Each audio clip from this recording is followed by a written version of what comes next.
আমি ছোট্ট সবুজ সরকারের ছোট্ট একটা কবিতার একটা লাইন উচ্চারণ করি।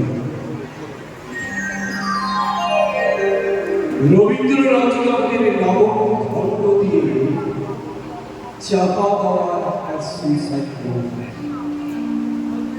ছেলেকে লিখে হাতে ব্লেড নিয়ে মাথা করে ঢুকেছিলেন মাস্টার মশাই। দুপুরবেলা কাজের লোক দরজার তলা দিয়ে রক্ত আসতে দেখে চিৎকার করে উঠল। ছেলেকে লেখা এই তার প্রথম শেষ চিঠি। অরুণী, আমি বিশ্বাস করি সন্তান পবিত্র জলের হবে। যদিও তোমার সঙ্গে আমার সম্পর্ক ভালো নয়, তবু তোমাকে লিখে রেখে যাই, গত 2 বছর তোমার মায়ের চিকিৎসা বাবদ আমার যত সামান্য সঞ্চয় আমাকে খুব বিশ্বাস চিকিৎসার ব্যয় আমি আর নিতে পারছি না। আমি আজীবন ছাত্র পড়িয়েছি, কেন কোনো অন্যায় করি। গত মাসে এক অভিভাবক এসে ছুটোছুটি করেন তার ছেলেকে বিবাহ করবে।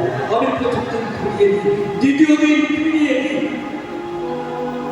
তৃতীয় দিন পারিনি।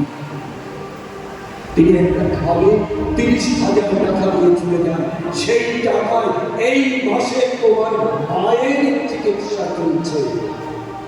জানি না তিনি বাড়ি ফিরবেন কিনা, কোনোদিন ফিরলে বলো পৃথিবীতে আমার বেঁচে থাকার অধিকার চলে গেছে।